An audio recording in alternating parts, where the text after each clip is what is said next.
जय हिंद दोस्तों, मैं जितेंद्र आप सभी का रिपब्लिकन क्लासेस में एक बार फिर से स्वागत करता हूं।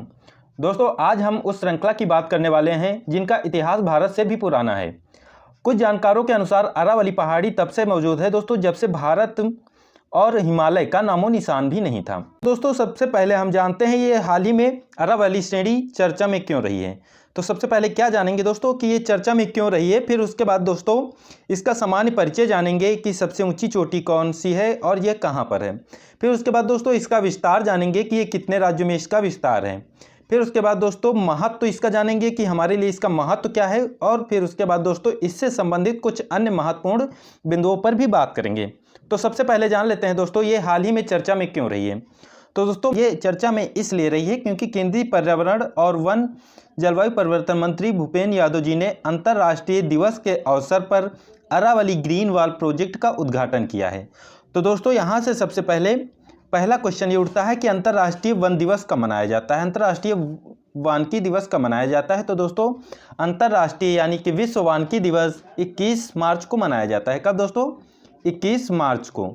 और दोस्तों यहीं पर एक चीज़ और आप लोग बताइए कि विश्व पर्यावरण दिवस कब मनाया जाता है। चलिए हम ही बता देते हैं। विश्व पर्यावरण दिवस की अगर बात करें तो विश्व पर्यावरण दिवस 5 जून को मनाया जाता है। विश्व पर्यावरण दिवस 5 जून को मनाया जाता है,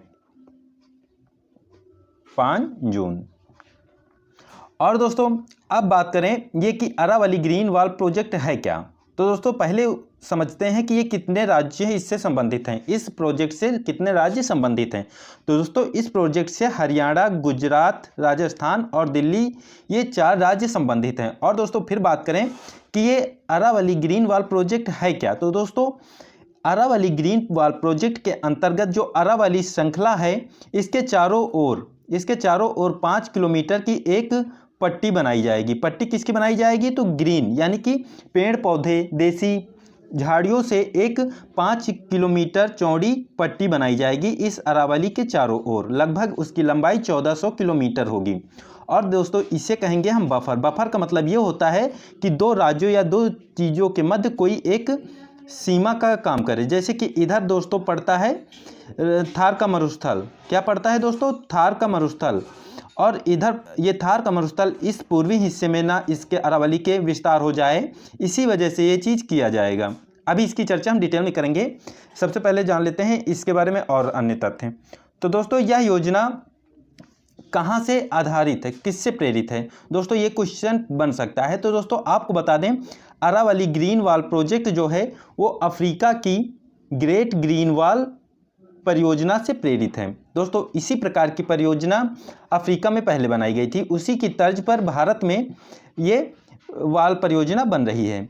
और दोस्तों इसका उद्देश्य क्या है, ये क्यों बनाई जा रही है, अगर इसकी बात करें तो ये इसका उद्देश्य जो है दोस्तों ये भूमि क्षरण को, जो भूमि का कटाव हो रहा है उसकी दरों में कमी लाने के लिए, और दोस्तों थार के रेगिस्तान के पूर्व की ओर विस्तार को नियंत्रित करने के लिए। जैसा कि मैंने दोस्तों पहले ही बताया था ये आपका भारत है, यहाँ पे आपका पड़ता है ये गुजरात है, ये राजस्थान है।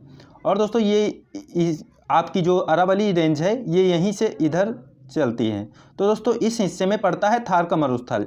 ये थार का मरुस्थल इस क्षेत्र में ना आ पाए, इसीलिए ये ग्रीन वॉल प्रोजेक्ट लाई गई है। और ये अरावली के चारों ओर 5 किलोमीटर चौड़ी पट्टी बनाई जाएगी जो बफर स्टेट का काम करेगी, बफर क्षेत्र का काम करेगी।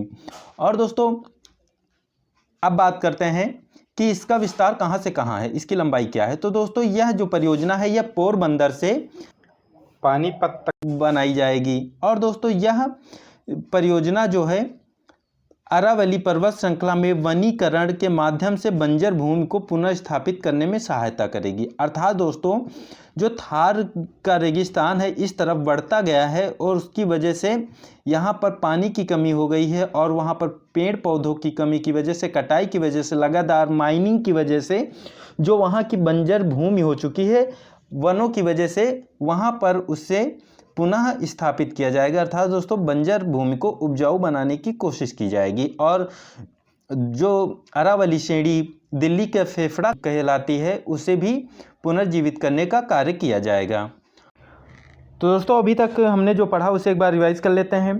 सबसे पहले हमने देखा दोस्तों कि अरावली ग्रीन वॉल प्रोजेक्ट क्या है। तो हमने देखा Aravali green wall project Bhupen Yadav ji ने अंतर्राष्ट्रीय वन दिवस के अवसर पर इसका शुभारंभ किया है। और दोस्तों ये अरावली रेंज से संबंधित है। इसके अंतर्गत अरावली रेंज के चारों ओर 5 किलोमीटर चौड़ी एक ग्रीन बेल्ट बफर क्षेत्र बनाया जाएगा और जिसकी लंबाई लगभग 1400 किलोमीटर होगी। और इससे संबंधित राज्य हरियाणा, गुजरात, राजस्थान और दिल्ली हैं। फिर उसके बाद दोस्तों अब हमने देखा कि कहाँ से प्रेरित है। तो दोस्तों हमने देखा यह अफ्रीका की ग्रेट ग्रीन वॉल परियोजना से प्रेरित है, उसी की तर्ज पर यहाँ पर बनाया गया है। फिर उसके बाद देखा हमने दोस्तों इसका उद्देश्य क्या है। तो दोस्तों इसका उद्देश्य है भूमि क्षरण की बढ़ती दर को कम करना तथा थार का रेगिस्तान जो है के पूर्व की ओर विस्तार को नियंत्रित करना। अर्थात दोस्तों यह पश्चिम की तरफ है और बीच में अरावली श्रेणी है। इस प्रकार से है दोस्तों, ये अरावली श्रेणी है। इधर थार का रेगिस्तान पड़ता है, इधर पड़ता है राजस्थान, उत्तर प्रदेश, मध्य प्रदेश, ये सारे क्षेत्र पड़ते हैं। तो ये इसका विस्तार इसकी तरफ ना हो जाए, अरावली रेंज के आगे ना हो जाए, इस वजह से ये किया जा रहा है। और दोस्तों जो अरावली पर्वत श्रृंखला है उसमें वनीकरण के माध्यम से जो बंजर भूमि है उसको पुनः उपजाऊ बनाया जाएगा। अब बात कर लेते हैं दोस्तों अरावली श्रेणी के बारे में। तो दोस्तों अरावली जो श्रेणी है, कुछ जानकारों के अनुसार अरावली श्रेणी विश्व की सबसे प्राचीनतम श्रेणी है। अर्थात दोस्तों ये जो अरावली पर्वत श्रृंखला है ये विश्व की सबसे प्राचीन श्रृंखला है। कुछ जानकारों के अनुसार अरावली पहाड़ी तब से मौजूद है जब से भारत और गगनचुंबी हिमालय का नामो निशान नहीं था। तो दोस्तों अगर हम बात करें मेंटोलॉजी यानी स्टडी ऑफ माउंटेन के अनुसार अरावली पर्वत श्रेणी ने ही भारतीय उपमहाद्वीप का आकार, उसकी जलवायु को निर्धारित करने में अहम भूमिका निभाई है। और दोस्तों बात करें अगर अरावली श्रेणी के विषय में और कि इसे राजस्थान में किस नाम से जाना जाता है, तो दोस्तों अरावली जो रेंज है इसे राजस्थान में अड़ावाला पर्वत के नाम से जाना जाता है। इसे इसलिए ऐसा कहा जाता है दोस्तों कि राजस्थान के एक भाग से दूसरे भाग के मध्य ये अड़ा हुआ है। अर्थात दोस्तों इनके बीच में डायरेक्ट रास्ता नहीं है, कुछ ही पासेस हैं जिनके माध्यम से इधर उधर जाया जा सकता है। इसी वजह से इसे रास्ते में अड़ा हुआ था, इसी वजह से इसका नाम अड़ावाला पर्वत पड़ गया। और दोस्तों एक क्वेश्चन और बनता है कि ये अंगारा लैंड, जैसा कि हम जानते हैं दोस्तों पृथ्वी जब हमारी दो भागों में विभक्त हुई थी तो एक भाग को हमने अंगारा लैंड और दूसरे को गोंडवाना लैंड कहा था। तो दोस्तों पूछा जाता है कि अरावली किस लैंड का भाग है। तो दोस्तों अरावली जो है वो गोंडवाना लैंड का भाग माना जाता है। तो दोस्तों हमने क्या क्या देखा, एक बार फिर से इसे रिवाइज कर लेते हैं। हमने देखा अरावली जो पर्वत श्रेणी है वो भारत के पश्चिम भाग में राजस्थान में स्थित एक पर्वतमाला है। दोस्तों इसका सबसे अधिक लगभग 80% भाग जो है वो राजस्थान में ही स्थित है। फिर उसके बाद दोस्तों हमने देखा ये संसार की सबसे प्राचीन पर्वत श्रृंखला है। और फिर उसके बाद दोस्तों हमने देखा इसे राजस्थान में अड़ावाला पर्वत के नाम से भी जाना जाता है। और दोस्तों यह अरावली श्रेणी गोंडवाना लैंड की भाग है। अर्थात दोस्तों पूछ लिया जाता है क्वेश्चन कि अरावली जो पर्वत श्रृंखला है ये अंगारा लैंड का भाग है या गोंडवाना लैंड का। तो दोस्तों ये गोंडवाना लैंड का भाग है। तो दोस्तों अब बात करते हैं अरावली श्रेणी की उत्पत्ति के बारे में। तो दोस्तों अरावली जो श्रेणी है इसकी उत्पत्ति अरब सागर से मानी जाती है। कहाँ से दोस्तों? तो इसकी उत्पत्ति अरब सागर से मानी जाती है। दोस्तों हमारा ये भारत है, इसके इस क्षेत्र में है अरब सागर, इसे कहते हैं अरब सागर। तो अरावली जो रेंज है उसका विस्तार यहीं से माना जाता है। और दोस्तों ये कुछ इस प्रकार से फैली हुई है दिल्ली तक। तो दोस्तों इसे अरब सागर से उत्पत्ति होने के कारण इसका जो पिता यानी कि क्वेश्चन पूछा जाता है अरावली का पिता किसे कहा जाता है, तो अरावली का पिता अरब सागर को कहा जाता है। और इसको इसीलिए कहा जाता है क्योंकि अरावली जो रेंज है इसकी उत्पत्ति अरब सागर से मानी जाती है।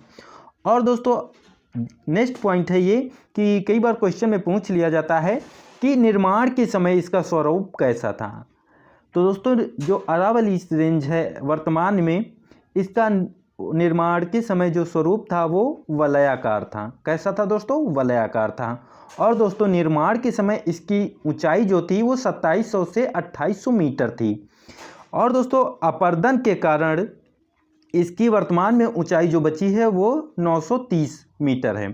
तो दोस्तों हमने पहले भी बात किया था, ये जो अरावली ग्रीन प्रोजेक्ट लाया गया है वो इसीलिए लाया गया है कि देखिए वो शुरुआत में जब इसका निर्माण हुआ था उस समय इसकी जो ऊंचाई थी 2700 से 2800 थी, लेकिन मानवीय गतिविधियों के कारण माइनिंग के कारण वर्तमान में इसकी जो ऊंचाई बची है वो सिर्फ 930 मीटर लगभग बची है। इसी वजह से इसको संरक्षित रखने के लिए सरकार और सुप्रीम कोर्ट ने कई समय पर कई सारे प्रावधान किए हैं, कई चीज़ें की हैं। अभी हम इनकी बात करेंगे आगे, अभी और कुछ महत्वपूर्ण बिंदुओं पर चर्चा कर लेते हैं। तो दोस्तों और एक क्वेश्चन पूछा जाता है कि इसकी तुलना किससे की जा सकती है, अर्थात दोस्तों इसके समकालीन कौन कौन सी पर्वत श्रृंखलाएँ हैं।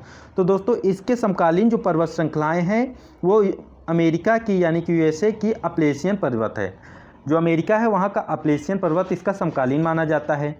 और दोस्तों कर्नाटक के भूगर्भिक धारवाड़ श्रृंखला भी इसके समकालीन मानी जाती है। और दोस्तों विंध्य पर्वत श्रृंखला जो है ये भी इसके समकालीन ही मानी जाती है। और दोस्तों अब बात करें कि ये कैसा पर्वत है वर्तमान में। तो दोस्तों ये जो वर्तमान में है ये एक अवशिष्ट पर्वत है। कैसा पर्वत है दोस्तों, ये वर्तमान शुरुआत में हमने देखा दोस्तों ये वलयाकार था। कैसा था दोस्तों, वलयाकार। ये शुरुआत में वलयाकार था, लेकिन अगर वर्तमान की बात करें तो ये एक अवशिष्ट पर्वत है। अवशिष्ट पर्वत है। अवशिष्ट पर्वत उस पर्वत को कहते हैं जो अपरदन के कारण जिसकी ऊंचाई बहुत ही कम हो गई हो। और दोस्तों इसको इस प्रकार से समझ सकते हैं कि बीते 50 सालों में सुप्रीम कोर्ट द्वारा गठित एक कमेटी ने, जिसका नाम सेंट्रल एम्पावरमेंट कमेटी था, उसने एक रिपोर्ट सौंपी और जिसमें उसने बताया कि टोटल कुल 128 चोटियों में से 31 चोटियाँ लगभग गायब हो गई हैं। क्या दोस्तों, 128 चोटियों में 31 चोटियाँ जो हैं वो गायब हो गई हैं। और दोस्तों ये किसने बताया था, तो सुप्रीम कोर्ट द्वारा 2018 में गठित सेंट्रल एम्पावरमेंट कमेटी ने बताया था। इसके निर्माण प्रीकैम्ब्रियन काल में अर्थात 600 से 570 मिलियन वर्ष पूर्व हुआ था। और इसका जो निर्माण हुआ था अंगारा लैंड और गोंडवाना लैंड के टकराने से हुआ था। फिर दोस्तों नेक्स्ट क्वेश्चन पूछ लेता है कि यह पर्वत श्रेणी जो है वह किन चट्टानों से निर्मित है। तो दोस्तों यह पर्वत श्रेणी जो है वो क्वार्टर चट्टानों से निर्मित है। किससे दोस्तों, क्वार्टर चट्टानों से निर्मित है। और दोस्तों यह पर्वत अरावली पर्वत जो है अवशिष्ट पर्वत है। कैसा पर्वत है दोस्तों, रेजिडुअल माउंटेन है का उदाहरण है, या माउंटेन है, उसी प्रकार का ये माउंटेन है। अब बात करें दोस्तों नेक्स्ट की, तो नेक्स्ट है दोस्तों यह इसकी सर्वोच्च चोटी कौन सी। यहाँ से भी क्वेश्चन पूछ सकता है दोस्तों, बहुत ही इंपॉर्टेंट है कि अरावली की सर्वोच्च चोटी कौन सी है। तो दोस्तों अरावली की सर्वोच्च चोटी जो है उसे हम गुरु शिखर के नाम से जानते हैं। किस नाम से दोस्तों, गुरु शिखर के नाम से जानते हैं। और दोस्तों इसकी ऊंचाई की बात करें तो गुरु शिखर की ऊंचाई 1722 मीटर है। कितनी दोस्तों, 1722 मीटर। और दोस्तों नेक्स्ट बात करें दोस्तों यह चोटी कहाँ पर स्थित है। तो यह चोटी दोस्तों चोटी माउंट आबू में स्थित है जो सिरोही जिले में है। कहाँ पर दोस्तों, सिरोही जिले में। और दोस्तों दूसरी सबसे ऊंची चोटी की बात करें तो वो शेर है जो सिरोही में है। और दोस्तों तीसरी सबसे ऊंची चोटी दिलवाड़ा है जो वो भी सिरोही में है। और दोस्तों एक चीज़ और याद रखना, अगर पर्वत पूछ ले तो पर्वत का नाम है अर्बुदा पर्वत पर ये स्थित है। और दोस्तों अब बात करें नेक्स्ट की, तो दोस्तों नेक्स्ट की बात करें इसके विस्तार की। किसकी दोस्तों, इसके विस्तार की। तो दोस्तों इसकी जो लंबाई है वो इसकी लंबाई मानी जाती है 692 किलोमीटर। कितनी दोस्तों, 692 किलोमीटर। और दोस्तों इसका जो विस्तार है 4 राज्यों में है। कौन कौन से राज्य, हरियाणा, दिल्ली, राजस्थान और गुजरात, ये 4 राज्यों में इसका विस्तार है। और दोस्तों राजस्थान के लगभग 80% जो अरावली का जो 80% है वो लगभग राजस्थान में है। अर्थात दोस्तों अरावली श्रेणी का 80% भाग राजस्थान में ही पड़ता है। और दोस्तों बात करें कि ये सबसे पहले कहाँ पर दिखाई देती है, जैसे कि हमने देखा था कि इसका इस विस्तार जो है, इसका उत्पत्ति जो है वो अरब सागर से मानी जाती है, लेकिन ये धरातल पर कहाँ पर दिखाई देती है। तो दोस्तों ये धरातल पर गुजरात के खेड़ ब्रह्म नामक स्थान से दिखाई देती है। और यह खेड़ ब्रह्म से होकर अजमेर जयपुर होती हुई हरियाणा के दक्षिणी भाग में प्रवेश करके दिल्ली के दक्षिणी भाग तक जाती है। और दोस्तों इसमें इम्पॉर्टेंट बात यह है कि जो राष्ट्रपति भवन है, क्या दोस्तों, राष्ट्रपति भवन, ये अरावली की ही श्रेणी जो दिल्ली में है, जिसे रायसीना के नाम से जानते हैं, वहाँ पर स्थित है। कहाँ पे दोस्तों? राष्ट्रपति भवन जो है वो रायसीना की पहाड़ी पर स्थित है, रायसीना, और जो अरावली का ही भाग है। और दोस्तों जेएनयू भी इसी पर स्थित है। कहाँ पर स्थित है? इसी अरावली श्रेणी की पर स्थित है। और दोस्तों इसके औसत ऊंचाई की बात करें तो 600 से 900 मीटर है, और लंबाई की बात करें तो 692 किलोमीटर है, जो सबसे ज़्यादा 550 किलोमीटर राजस्थान में है। और इसकी सबसे ऊंची चोटी गुरुशिखर है। और इसका सबसे निचला स्थान की बात करें तो दोस्तों सांभर है। सांभर झील दोस्तों कहाँ पड़ती है? वो राजस्थान में पड़ती है, और वो इसी श्रेणी की सबसे निचला भाग है। और दोस्तों राजस्थान के 9% भाग पर यह विस्तृत है, यानी कि जो राजस्थान है उसके टोटल 9% भाग पर अरावली श्रेणी विस्तृत है, और अरावली श्रेणी का 80% भाग राजस्थान में है। और दोस्तों राजस्थान की जो 10% जनसंख्या है वो इसी श्रेणी यानी इसी पर्वत श्रृंखला पर निवास करती है। और दोस्तों अब बात करें इसके महत्व की, तो दोस्तों अरावली का उत्तर पश्चिम भारत और उसके बाहर की जलवायु पर प्रभाव पड़ता है। अर्थात दोस्तों जो हमारा भारत है ये, और यहाँ पर ये अरावली रेंज है, तो दोस्तों मध्य एशिया से जो ठंडी कोल्ड विंड्स आती हैं उनको उत्तर भारत में प्रवेश नहीं करने देता है। पूर्वी उत्तर भारत जो है इस क्षेत्र में इन्हें प्रवेश नहीं होने देता है। और दोस्तों ये जो थार का मरुस्थल है इसे पूर्व की तरफ विस्तार होने से रोकता है। और दोस्तों ये क्या करता है? तो दोस्तों ये मानसून के दौरान यह बाधा प्रदान करता है, और मानसून के बादल पूर्व की ओर शिमला नैनीताल की ओर बढ़ते हैं। इस प्रकार उप हिमालयी नदियों को पोषण देने और उत्तर भारतीय मैदानों को खिलाने में ये मदद करता है। इसका क्या मतलब है दोस्तों? इसका मतलब ये है दोस्तों, ये गुजरात है,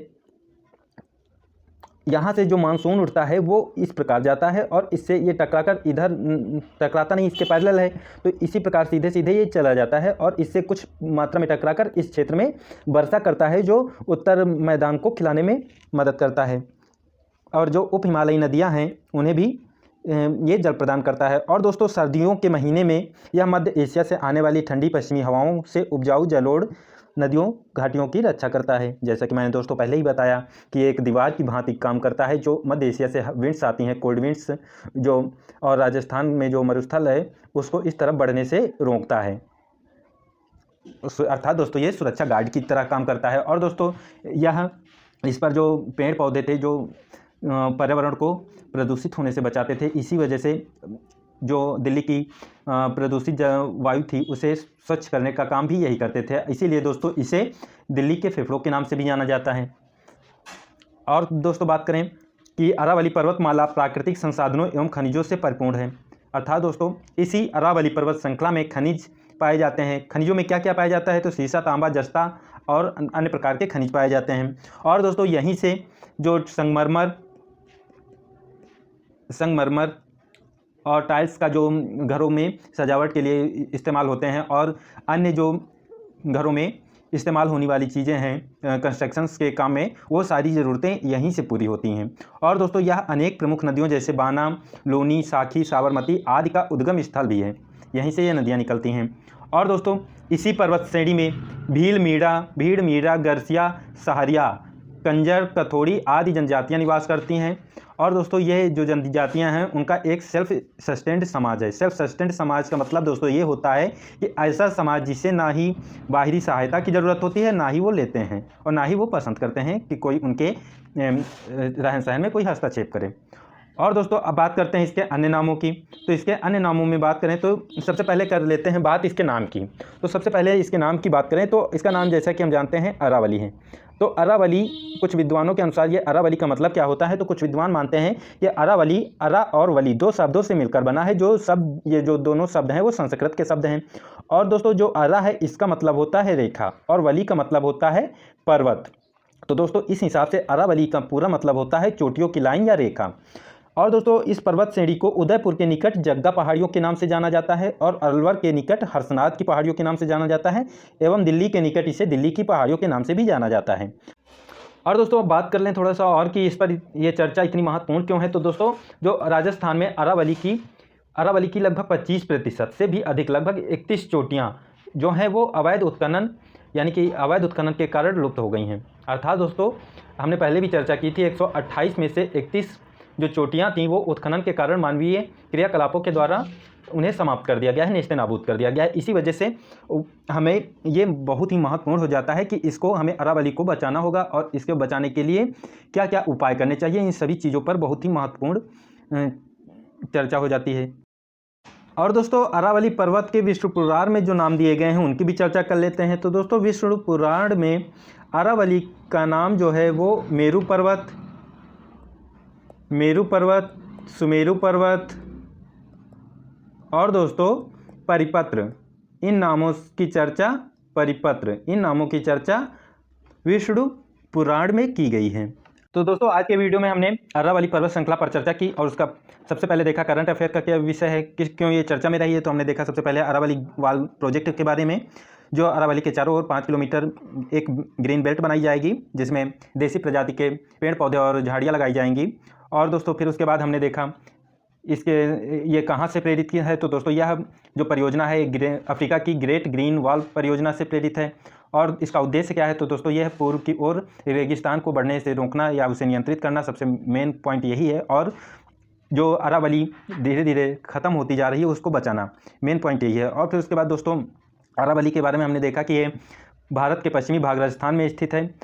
अरावली पर्वत श्रृंखला संसार की सबसे प्राचीन पर्वत श्रृंखला है, जिसे राजस्थान में आडावाला पर्वत के नाम से जाना जाता है और जो गोंडवाना लैंड का भाग है।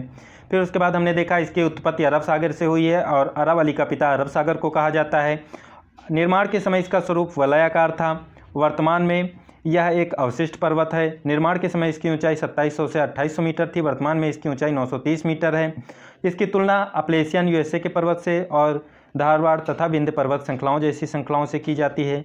इसके निर्माण प्रीकैम्ब्रियन काल में अर्थात 600 से 570 मिलियन वर्ष पूर्व हुआ था और इसका जो निर्माण हुआ था अंगारा लैंड और गोंडवाना लैंड के टकराने से हुआ था। तो इस प्रकार हमने दोस्तों अरावली से संबंधित सभी महत्वपूर्ण जानकारी को देखा। तो दोस्तों अगर ये वीडियो आपको अच्छा लगा हो, थोड़ा सा भी पसंद आया हो, तो इसे लाइक, शेयर और सब्सक्राइब करें और हमें सपोर्ट करें ताकि हम और अच्छी वीडियोज़ ला सकें। थैंक यू दोस्तों। और इस वीडियो से संबंधित अगर कोई सुझाव हो तो उससे भी दें। थैंक यू, मिलते हैं नेक्स्ट वीडियो में।